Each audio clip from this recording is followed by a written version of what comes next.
ଓଡ଼ିଶାରେ ବନ୍ଦ ହେବ ମଦ। ମଦମୁକ୍ତ ହେବ ଓଡ଼ିଶା। ମଦ ପ୍ରସ୍ତୁତି ଓ ବିକ୍ରି ଉପରେ ଲାଗିବ କଟକଣା।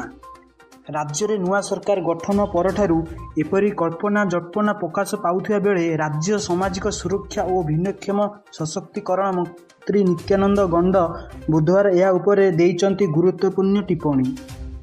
ଅନେକ ରାଜ୍ୟରେ ମଦ ଦୋକାନ ବନ୍ଦ କରାଯାଇଛି ଓ ରାଜ୍ୟ ସରକାର ଅନୁରୂପ ପ୍ରଚେଷ୍ଟା କରିବେ ବୋଲି ଉଲ୍ଲେଖ କରି ମଦ କାରବାର ବନ୍ଦ ନିମନ୍ତେ ପରୋକ୍ଷରେ ଇଙ୍ଗିତ ଦେଇଛନ୍ତି।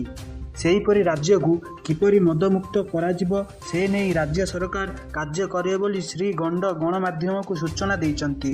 ମନ୍ତ୍ରୀଙ୍କ ଏହି ମନ୍ତବ୍ୟ ପରେ ଓଡ଼ିଶାରେ ମଦ ବନ୍ଦ ହେବା ନେଇ ଚର୍ଚ୍ଚା ଜୋର ଧରିଛି। ଓଡ଼ିଶାରେ ମଦ ବନ୍ଦ ପାଇଁ ବିଭିନ୍ନ ସମୟରେ ଦାବି ହୋଇ ଆସୁଛି ଏବଂ ବିଭିନ୍ନ ସାମାଜିକ ଅନୁଷ୍ଠାନ ଏହାକୁ ସମର୍ଥନ ମଧ୍ୟ କରୁଛି।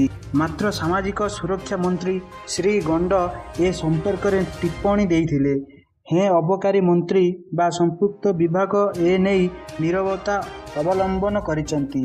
କେବଳ ସେତିକି ନୁହେଁ, ନିଜର ଯୋଜନା କାର୍ଯ୍ୟକ୍ରମ ଓ ନିର୍ବାଚନୀ ପ୍ରତିଶ୍ରୁତି ପୂରଣ ନିମନ୍ତେ ରାଜ୍ୟ ସରକାରଙ୍କୁ ବିପୁଳ ଅର୍ଥର ଆବଶ୍ୟକତା ଥିବାବେଳେ ମଦ ବନ୍ଦ କରି ବର୍ଷକୁ 800 କୋଟି ଟଙ୍କାର ରାଜସ୍ୱ ହାନିକୁ ସହ୍ୟ କରିବାକୁ ସରକାର ପ୍ରସ୍ତୁତ ହେବେ କି ନାହିଁ ତାହା ପ୍ରଶ୍ନ ଉଠିଛି। ରାଜ୍ୟର ରାଜସ୍ୱ କ୍ଷେତ୍ରରେ ଅବକାରୀ ବିଭାଗର ଏକ ବଡ଼ ଭୂମିକା ରହିଛି। ଖଣି କ୍ଷେତ୍ର ପରେ ରାଜ୍ୟ ରାଜକୋଷକୁ ଅବକାରୀ ବିଭାଗର ବିପୁଳ ରାଜସ୍ୱ ଆସିଥାଏ। ଏହି ବିଭାଗର ରାଜସ୍ୱ ପରିମାଣ ପ୍ରତିବର୍ଷ ବଢ଼ି ବଢ଼ି ଚାଲିଛି ଏବଂ ଏହି ସିଂହଭାଗ କେବଳ ମଦରୁ ଆଦାୟ ହେଉଛି।